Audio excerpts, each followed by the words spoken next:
All right. Good morning. Incredibly disappointed in losing the game against a really excellent team in Tennessee. Having an opportunity to go back and watch it, parts of the game that were really good. The defensive performance for the most part, and the kicking game. I thought we outplayed them in the kicking game and won the hitting yardage, 50 by 49, 50 yards. And then nothing impacts a game more than turnovers.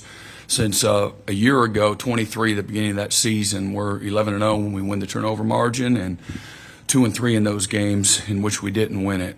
And we were outscored 10-0 in the turnover or points off a turnover. So, we had initially we had started out. In the first quarter, we were moving the ball, certainly not explosively, but moving it. And I had an opportunity there on 4th and 2. Had a guy that was open, and they did a nice job of popping the ball out. And then we come back, and we had some opportunities there. We had a nice drive after the interception, in plus territory. And we have an opportunity the very next drive we move the ball down the field, a 10-play drive, and we had to settle for a field goal there on 4th and 1, and make it knotted up at 3-3. The turnovers and where they were at were really a real issue, obviously. And sometimes you can overcome those, and then when you get the ball either in plus territory or right there at midfield, and you can't capitalize, and not only you not capitalize, but you turn the ball right back over. Again, that's a recipe to lose. But all that being said, I think the fight of the guys, the way the defense was playing, and the way Luke was punting the ball, our coverage units were covering as well. And again, a little bit of the return game, we were able to control the field position pretty well despite losing that battle. Decided to make a change at the end of the half. We're not in any kind of a rhythm offensively, and again, I just didn't feel like we were making good decisions within the scheme, and certainly there's lots of issues for lack of a better word, and but making good decisions and putting us in a good position is part of everyone's job, and felt that maybe Mike could come in and spark us, and coming out of halftime, give him a little bit of playing time going into half, and then coming out of halftime, did some good things late in the fourth quarter as he got settled in, and proud of the fight. Had a 10 and a 9-play drive there. Late in the game, and gave us a chance there late, but we got to get better. And I know, again, that everybody knows that we're not playing very well right now on offense, and we've got to do a good job of putting our players in position. It's us, it's we, it's ours, and it's no finger pointing. We got to do a better job. It always starts with us as coaches, of coaching the details, of coaching the communication, making sure that we're putting them in a position where we can effectively, communicate, effectively, execute. And, that's kind of a basic expectation. And we've been incredibly inconsistent that way. So, there ain't nobody throwing anybody away. From a player standpoint, we got to get guys better, and we got to develop them. And again, like I said, we've got to do a great job of putting them in a successful position. Then we got to execute within there too. And I always look at us first. Why are we not? And sometimes, again, there's some real opportunities there. We're not making the right decisions consistently, and that it's hard to get into a good rhythm. It's hard to have confidence when you're not doing some of the things that you need to do from a decision making within the game. And so now maybe this will give us a better chance, moving forward. Believe in Mike. Now, I made that announcement for lots of reasons. Certainly didn't want a decision like that to hang over anyone's head. and we got to get better. And and sometimes maybe change is good. And as I expressed to Jackson, this is a moment. Jackson's going to have an amazing future and career. He's going to play this game a long time, and all of that will work itself out in due time. And that might be, pulling the trigger even on Saturday night. Just we know how the game of football is sometimes. So he's got to stay ready, and he understands where he has fallen short in his responsibility. But anything that he puts on tape, to me, starts with us, as a coaching staff. And so you're either coaching it, or you're allowing it. So we got to get better there, and think that maybe Mike will come in and he's a very talented guy, not a really experienced guy, but he has certainly shown that he's got the right stuff to do it at different times since he's been here. And as I said, we had plenty of opportunity. We went blow for blow, with Tennessee. I felt in some ways encouraged, because it was a strong test. And although we fell short in the bottom line, and this is a results-driven profession, certainly I recognize that. But there's no doubt that we gave ourselves a chance. To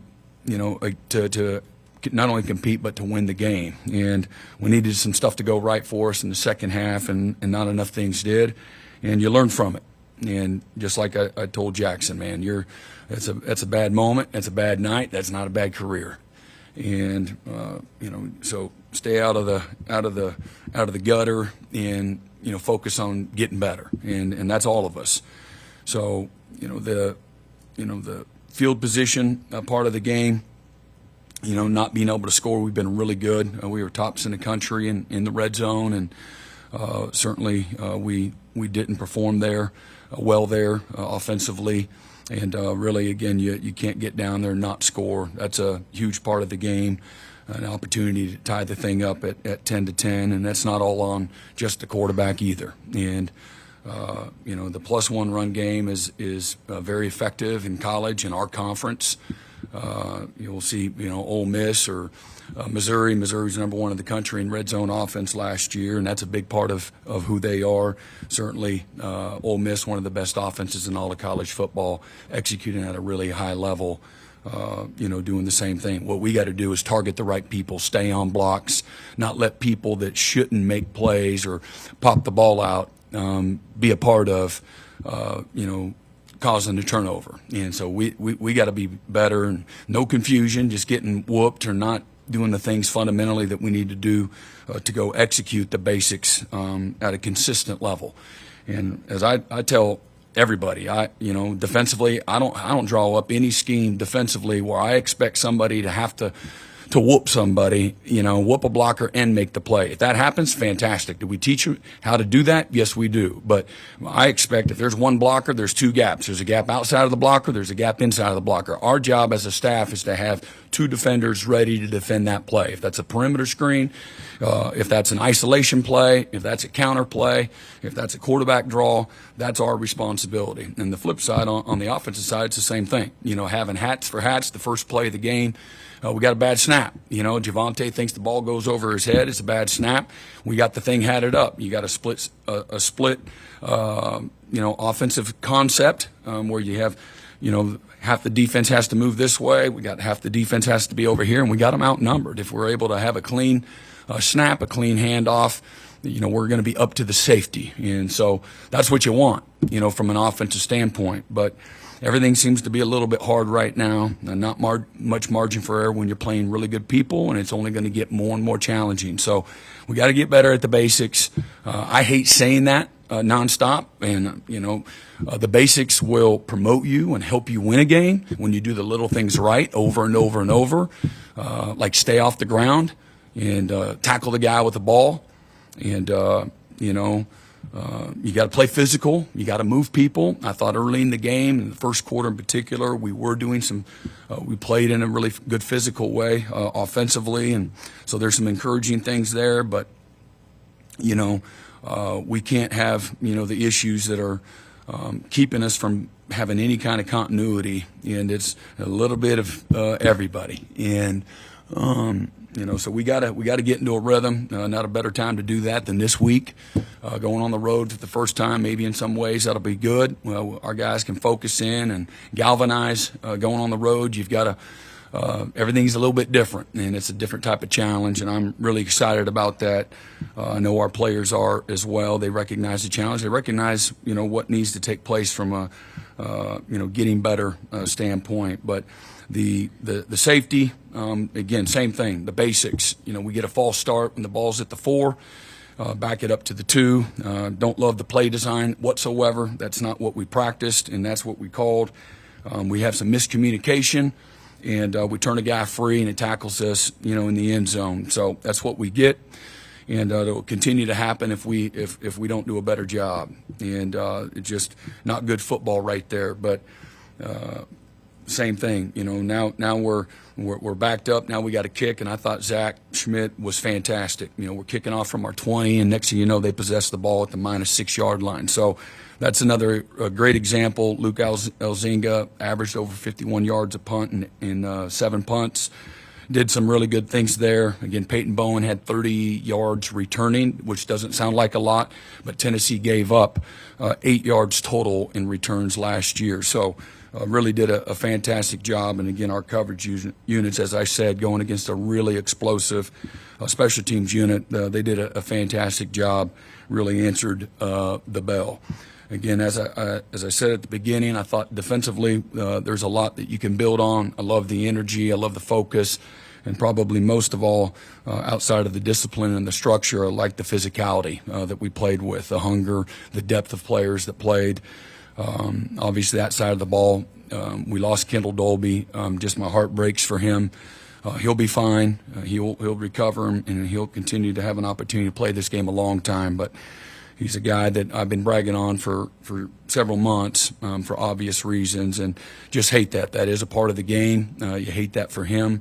But, he's going to have a surgery, I believe, here probably as soon as tomorrow. And then defensively, playing, the depth of the players, other than Kendall Dolby, we really haven't had a lot of issues from an injury standpoint. And so that shows. And with the depth of the guys, we played a lot of good players, young players rather, early in that game to try to counteract Tennessee's philosophy and playing fast and getting a lot of snaps. And so I thought that was a great strategy, on the defensive staff's part. And again, from top to bottom, I thought they continued we gave up a couple of big plays that you can't do in a game when there's not much margin for error. And we lost some leverage and coverage that, again, he's by himself. He's got a defender underneath that is going to give him a little body presence for the skinny and for the flat, but he's got to play post-bomb all by himself. And so on that particular play, they did a nice job of beating us and executing at a really high level. But again, like I said, great frustration. Just certainly you don't let it carry over. You let it fuel you and drive you. But that's a game that, if we play a little cleaner, we have an opportunity to take it into the fourth quarter and have a chance to win against a really good team. And to me, if we just get incrementally better, don't turn the ball over, play, physical, play with great effort, and everything else that has been good continues to get better. Again, like the defense, like our kicking game, we'll have a chance to be competitive and win every single game that's on our schedule. If we don't do those things, we'll continue to be frustrated and it won't be good. So as I told the team yesterday, this is if we win the game, it's going to be because of all of us. Everybody plays a part in helping us win. And right now, again, the depth of experience and the depth chart of capable players, rest in really two areas, and that's on defense and the special teams. And and we know why we're where we're at. I don't need to promote that anymore, and it needs to be. That it already has, offensively, and that matters. But it ain't not an excuse. You got to get better, and so that starts with us as a staff. We got to be better, point blank, and then we got to execute. What's called, and so we got to be persistent. We got to be determined, but we got to stay together. That is the most important piece of that. And because again, as I said, the challenges are only going to become greater as we continue to play. It's all hard, and it's all good though. I don't shy away from that whatsoever. And I think it's a great opportunity. That's how I look at it, and a great story of overcoming. That's to me ultimately how we're all defined, is what we're able to overcome. And I got a great opponent, and I say that great history and tradition in Auburn University. What Coach Freeze has been able to do throughout his career. Obviously, he's cut his teeth on really good offenses, and they've actually played really well, other than turning the ball over. And a year ago, again. Lifting up the cushion, so to speak, and looking at them from a year ago, they went to a bowl game in their first year and played several opponents right down to the last drive or so of the game, and rushed for just under 300 yards against the University of Georgia, and it's a one-score game all the way to the end, and had Alabama beat if it weren't for 4th and 35 or whatever it was. A year ago, and again, I can imagine the frustration level watching them in their first couple of games. Lost to a scrappy Cal team, by a touchdown, and then last week losing to Arkansas, turning the ball over 5 times. Again, you're not going to win games if you're losing the turnover margin. As I said, when we've won the turnover, I think we're one of the best in college football in a turnover margin. We're +7, which makes us first in the SEC and second in the country. We're first in the country in forcing turnovers. You're going to have a chance to win. When you can force turnovers and you can take care of the ball, and then you can play complementary football and you give them a layup, you got to score, whether that's a touchdown or certainly a field goal. The last thing you can do in those situations is turn the ball over. You have no chance to win when you're doing that. We've been pretty good this year, and that was a bad moment. And as I said, I think we're 16-2 since I've been here. In games where we won, or 16-3 now, where we've won the margin over the last 3 years. So, got a great challenge. Teams in it got great headspace. They recognize where we're at, and hopefully a little more continuity with guys up front is going to be a beneficial thing. It usually is. The more time guys spend together, on the offensive line, and again. We did move Jacoby Johnson over, and Jacoby is a natural receiver. He played a lot more receiver growing up than he did defensive back. He's a fantastic DB. He's really coming on, and has been an excellent special teams player for us. Plays with great effort, super physical, incredibly talented, and and certainly this wasn't a decision that we took lightly. Wanted to find out if what he thought of it first and foremost. He wants to help the team, and will there be an impact this week? I don't know. I mean, that's kind of a reach. Wasn't the mindset. The mindset was, how could we get better this season? Got a long season ahead of us. We got 8 more regular season games in front of us, and so you're playing both the short term and the long term with that type of decision. I say long term, I'm talking about this season, and we don't want to give him up. And he's a fantastic corner, and has a chance to play this game a long time at that position.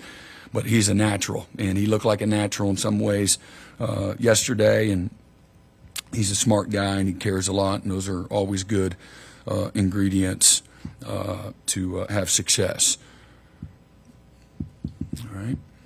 Take some questions. Please limit yourself to one per person. Eric Bailey. Brent, you talked about making sure there's no finger pointing. I wanted to ask you, you've got such a mature defense on the field. Off the field, how much do you count on that maturity when it comes to playing complementary football? I know that they're carrying a lot of their weight. How much do you make sure there's no fractures and everything, it stays complementary, and you make sure that everything stays mature in the locker room? Yeah. You got to work at it every single day, just like you do your own family. You have relationships, and you nurture them, and you work through problems, and no matter what, sometimes you don't like each other, but you always love each other. And it starts with that. I know maybe that's not, what people may or may not want to hear, but that's how you do it. You mesh people together, man. That's one of the funnest parts of coaching is when you nurture the brotherhood, the mutual respect, the mutual appreciation, the mutual love, and where you're pulling for each other, you're helping each other. You got each other's back, no matter what, good or bad. You always got there. It's like a non-negotiable. And I know I'm not naive. If you don't work it, if everybody doesn't play a part in, reinforcing that and being about it, not just talking about it, but we have to be about it. What you do speaks, louder than what you necessarily say. And so that part of it takes all of us, to create an environment that nurtures that. It's team. Team first. Everything should be team first. And getting our guys to buy into that hasn't been hard. And we've worked really hard in the moments of stress and the moments of consternation, if you will. That's when we've really worked hard at, hey, they need the help now, right now, this moment. So go do it. This is what it looks like. And so you work hard at that. And, not to allow, the fractures and not to allow the finger pointing. Because everybody on the outside will say, they'll say, that's just how it is. They'll say, we were successful with the defense, or, the kicker stinks, well, the kicker stinks because he's got pressure because somebody didn't block somebody in the A gap. You know what I mean? Not that happened, but my point is everybody else wants to divide, and man, that's a recipe for disaster. And so this is when I think it. This is me personally, but this is when I think that we let our light shine, man. This is when it'll reveal who we are, but it'll be for all the right things that are going on, and so there's a selflessness that's involved, and there's a respect for that's above any of us, a responsibility that we all have, because that's what has made Oklahoma great for a long time, in my opinion. Mm-hmm. Yeah, Brent, you talked Saturday about evaluating things at the quarterback spot. What was it that you learned maybe over those 36 hours or whatever it was to making the decision, and how important was the timing element of it to have Michael ready, have talked to Jackson about it? Yeah, and like I said, within the game, the decision making was different at times. It was just, and what happened was we led to 3 turnovers, and where, again, things that can't happen, whether it's field position where it absolutely can't happen, or maybe where things weren't forced, and that's.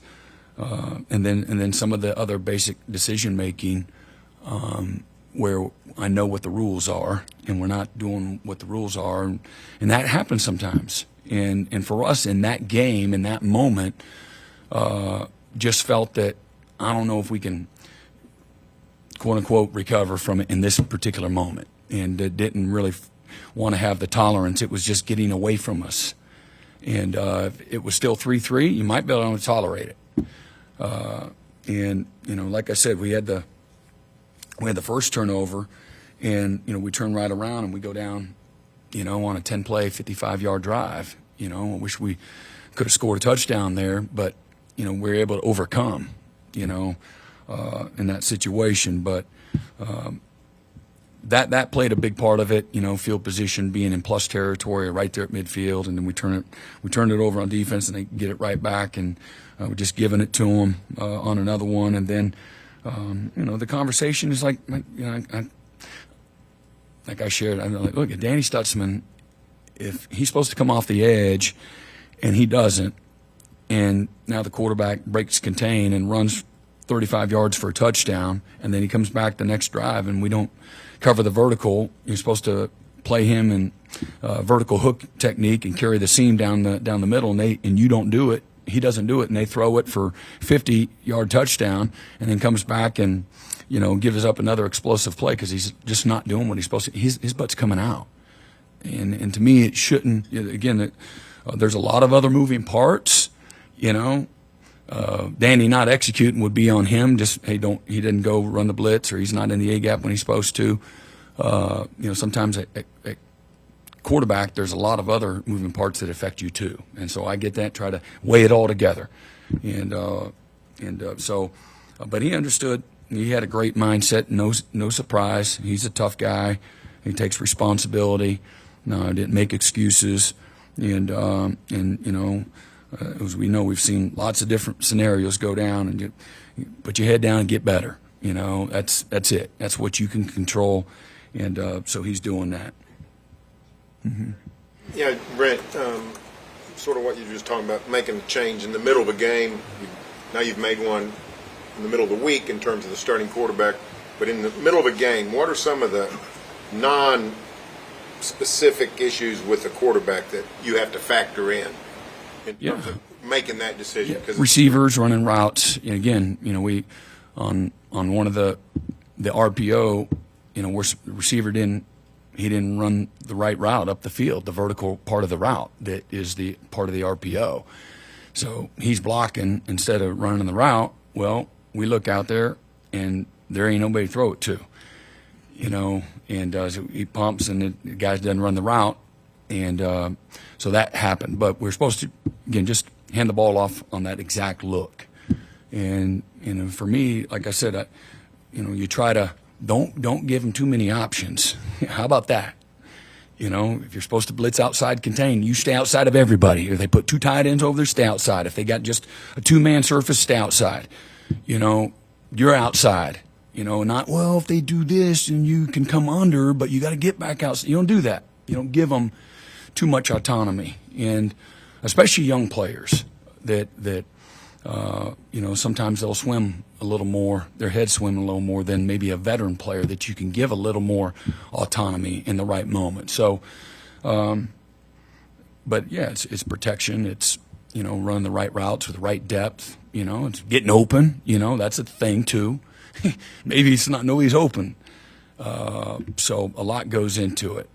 And, like we talked about a week ago in the Tulane game, the running back's supposed to block that B-gap backer. Well, the running back took off running over there.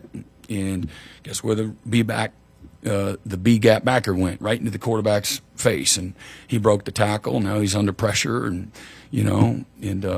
next thing you know, it's a pick six. So that's the stuff. And I know so you're just writing a story. But and there's countless things like that can happen, as we all know. Brent, you're going on the road for the first time in the SEC to a place that is really tough to play, and you're going to start a true freshman at quarterback. How can you help to make it? It's not going to be easy on him, but maybe easier. Are there things that you can do to help him out that way? Yeah, of course he hasn't been there, right? So I say that all the time. We as coaches got to be the headlights for our players. They've never been, a 2-year veteran yet. Mike hasn't. He hadn't played a whole bunch of college football. He hadn't been to that stadium. So you try to paint the picture, an adequate picture, and then you pump in the crowd noise, and then tell him to focus on things that you can control. And try to get him, if he's a strong-minded guy, he'll do that. Think about the process, think about managing things from the right way. Don't try to do too much and all those kind of things, and then let the players around you help you, and then the coaching staff help him as well. But he'll have to bear, a heavy burden like a lot of guys, and so you try to coach him and prepare him, in a week's period of time. But we've been talking about going to Auburn for several months. So if he's been paying attention, this isn't the first time he's hearing about it. Hey, Brent. Heard you last night talking about the RPO stuff, and you just told Barry about it too. I'm wondering, just from a coaching perspective, is there a way to simplify those type of plays, or is it one of those things that young guys, they just have to get more reps with RPOs? I guess. Yeah, I think some guys are more natural. Sometimes it's the picture's so clear because the guy beat his guy. He got off press coverage, and he snapped it up. He snapped it off, and he's in a great position, and the picture's super clear, super fast. And then sometimes guys, their mouthpiece is in their way, and he can't get off, press coverage, and now everything is.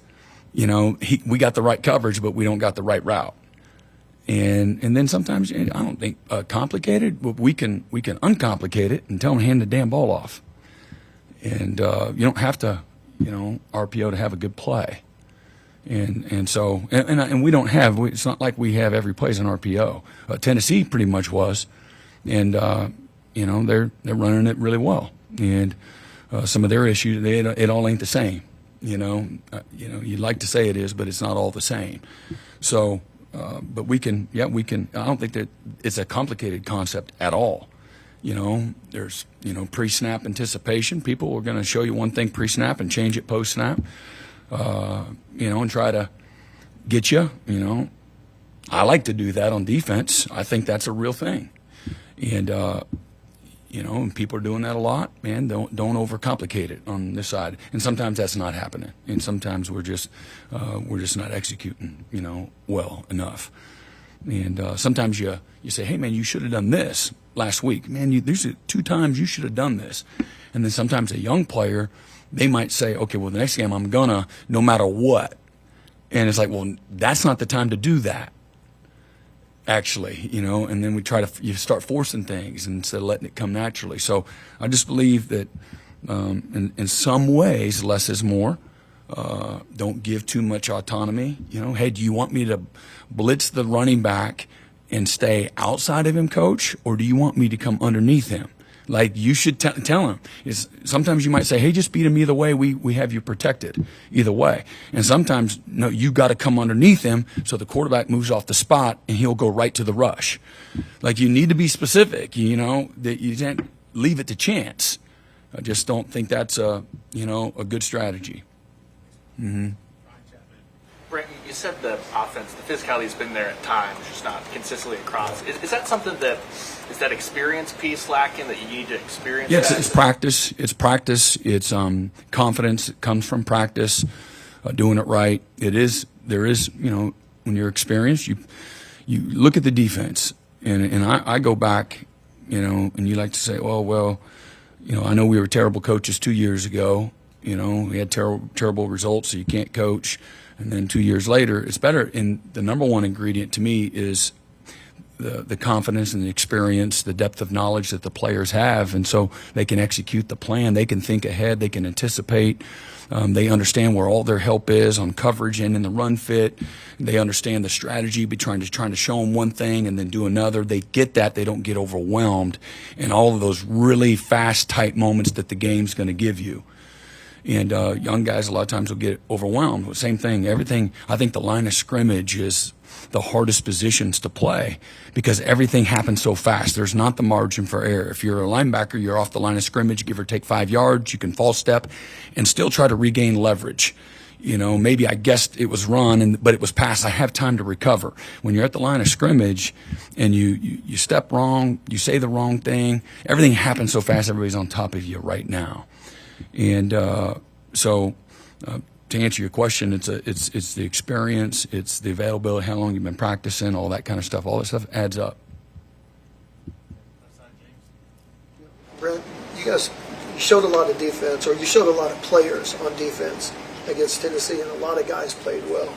Coach Freeze has been playing some pretty good offense for a long time, 400 yards. I know they've turned the ball over. Talk about that matchup, because that's a game. They got excellent backs. They've got 3 starters back from a year ago up front. They've got really good, long, athletic, strong tight ends. They use tight ends. They use multiple backs. Hunter's a fantastic player, a really good football player. His play design is really good. I think it's elite. Their presentations, and they've got, a year ago they didn't have the receivers that they have now. And so they're trying to get into rhythm, and their RPO opportunities are there.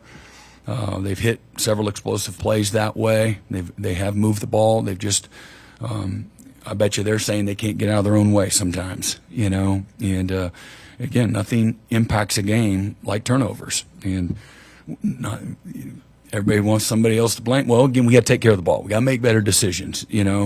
All the things I just talked about. About what affected us the other night, and what we can and can't do. But they've got really good players. And then on defense, they're very similar to what we saw at Tennessee. They're big, they're strong, they got a great front. They've got guys in the back end that can cover. They're multiple. They're more multiple than what Tennessee was. They're very multiple. They're going to get in four man front structure and then some 3-4 out of the same personnel and aggressive. DJ Durkin does a great job. He did a great job at A&M, at Ole Miss, and the other stops. I think he's at Florida as well, and what have you. So good coach. They've done a good job. They've recruited well. They got big, strong, powerful guys, and then they're top 10 in the country in kicking game. They're really good. Punter, kicker, their coverage teams, their return guys are super, very similar. Maybe a little more depth to what they do, a little more consistency to even what we saw out of Tennessee this last week in the kicking game. Brent, I understand Devon Mitchell should be a high school senior, but just sort of wondering, where's his development, his growth at this point, and just how's the tight end spot look through the first third of the season? Well, Devon's doing really good. He's had a great first month of the season. When Devon got here, Devon will be the first to tell you it took him a little while to transition. And just a young kid. I've got kids we raised, I've been in a locker room for a long time, and so kind of know what this looks like. But having great focus wasn't something that he had in the spring when he first got here. And just timeliness, showing up with the right clothes on, being on time, turning in assignments, just all the stuff that a lot of young kids do when they go to college. Nothing malicious. Great young man, but he couldn't get out of his own way, and he's decided to lock in and focus here since school started. And he's been down on the scout team with us, and everything has been completely and totally different. I'm not surprised. A lot of young guys come in and they just they struggle with the structure. They struggle with having to be at a million places right on time, and whether it's, again, study hall or class or meals or weight workouts, turning your assignments in on time, just making good decisions. You got 1,000 of them to make a day, and every single one of them have consequences. And so, like I said, he was just on a lot of lists for a lot of little stuff, but with a lot of help and support, both from home and then him taking a good hard look at himself. And he's done a really nice job, an excellent job. He's been a scout team player of the week, and so he may have an opportunity to be a part of what's going on, but for him, he'd be the first one to tell you, he's a non-factor all fall camp. He's a non-factor all summer. He's an all non-factor in spring ball. He's a non-factor in winter conditioning, only because of all the things I'm talking about. It kind of kept him away from. He had no stamina, But like I said, he's flipped the switch. He's been getting after it. And he's been accountable, and he's been a scout team player of the week, and just been a dude. The dude that we know that he can be, and hopefully will continue to be. Brent, you mentioned Jacoby making that move from DB to wide receiver. You also had DJ Graham make that same move a couple of years ago. What did you learn in that situation? Well, again, DJ came to us and asked to do it, and we said we need him at corner. You're actually starting a game last week at corner, and we don't have anybody else, and so they're not the same. What did you maybe learn in terms of? I didn't learn anything because I don't. DJ's a phenomenal athlete, and had he stayed just at one position his whole career, that might have probably helped him. But he's a fantastic athlete. Situations aren't really the same. I didn't have a whole lot of evaluation going on when that happened. Jacoby, he's incredibly eager to do it. Very natural in his skill set. He learns well. He'll put the time in, the extra time that's required. He won't get disappointed if it doesn't happen yesterday. He's just being the consummate team guy, knowing that, he still has a home on our side of the ball, at any point in time this year. And we felt, just look at the roster. Okay, where do we definitively need some help? Again, we've lost a bunch of guys. Andrell hasn't ever come back. amongst others. And so we know the issues that we have there. And, he's 6'2", he's 210 pounds. He runs every bit of 4.4, if not faster. And he's been playing that way. Sometimes guys are really skilled, but because of maybe they haven't played as much, or maybe they're young, they just got here, you don't see that explosiveness or the assuredness, that top end speed. But Jacoby, again, a year ago, was our, one of our players of the year on special teams, and had our most special team snaps of anybody on our team last year. Played with incredible effort, and he's doing the same thing this year, and playing, in meaningful opportunities as a corner as well. And so he's a different level of maturity to help him transition. And we got to find ways to, make it simple. He's a physical guy. He'll block. He knows how to use his hands. We've just been okay, with our perimeter, blocking. It's just, and again, you get that, sometimes when you, because the game happens really fast. And I know how we train and we practice how to attack block destruction on the perimeter. You just look at was that the first play of the Tennessee game? They tried to throw it out here over on this sideline. Tennessee's offense against our defense. Y'all there? I know I was. I've seen like 7,000 plays here in the last, but I think that happened in the first play.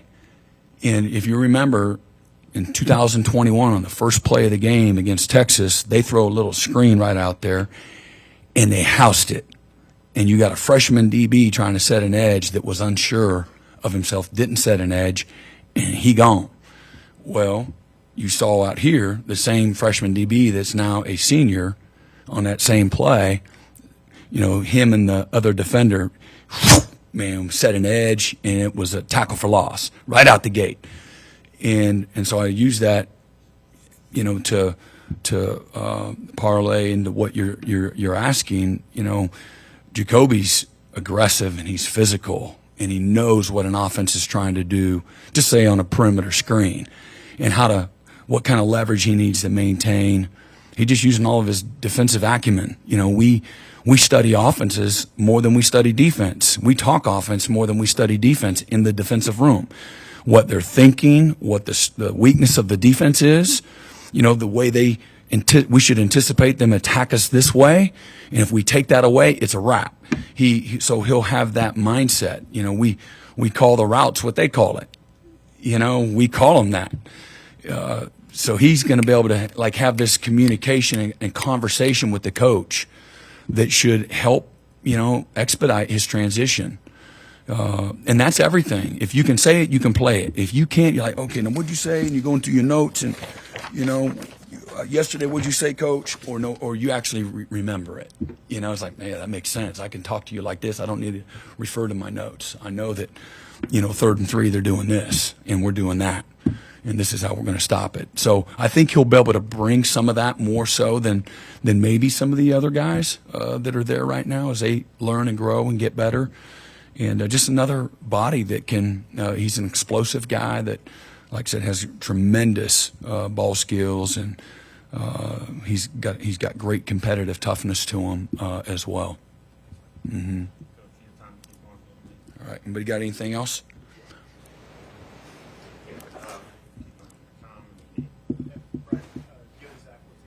At Clemson in 2016, when you guys have played at Auburn, he recalled that there was a moment where you gave him a signal and he called in the wrong play, and you started yelling at him, but it wound up in an interception. Do you recall that exchange? And what do you remember about coaching in that stadium as a visiting coach? It's electric. They've got tremendous, tradition and pageantry. They'll be deep. They're hungry. Very much like what we saw out here. Our fans were absolute. They were just amazing. And it'll be an environment like that. I do remember that moment. And sometimes you got to overcome your coaching. And things don't always have to be perfect. So good for him. Yeah, he put us in a great call. No surprise. Brent, while the quarterback changes logical and understanding. It couldn't have been simple or easy. I can't imagine that. Jackson continues to make just an inordinate amount of mistakes you wouldn't expect, but my bet is he hadn't lost the ability to play quarterback. Unlike all these ballyhoo quarterbacks who've come in before, he's struggling to get some opportunities. I mean, I don't need to tell you the lack of offensive direction and non-existent run game, the O-line problems, in his face and all that. How does that factor into all of it? And I assume all that was part of the discussion with your quarterback. Yeah, absolutely.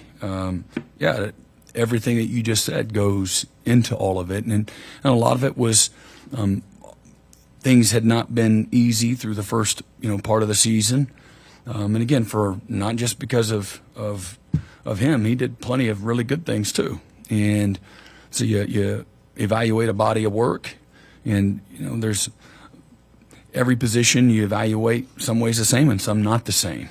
And as you alluded to and I spoke about earlier, and certainly it wasn't easy, but within the game, and now it's 19-3 because of a lack of consistency, continuity, decision making, not just on his part, but he is a part. And then again, where those turnovers happen, and you get these small windows of opportunity, you get the ball at midfield or plus territory, man, you gotta taste blood, man. You gotta step on the throat, and you gotta make people pay for that. And those opportunities just don't keep happening. And so just weighed it all together and said, we need something different, and right now, and felt that maybe that could be, the answer.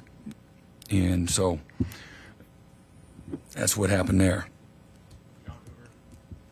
Brent, can you, without giving any state secrets to Auburn or anything like that, can you describe the offensive game planning process during the week, how you lead up to the game, who's doing what, how much collaboration there is between position coaches and co-coordinators, and then what you like about that process and maybe what you want to see tweaked about that process? Well, that's a long conversation, but it is everybody, and you use depth of experience, and then there's an evaluation for this is what we have, this is where we're at, this is what we do well, this is what we don't do well, this is what we need to do better.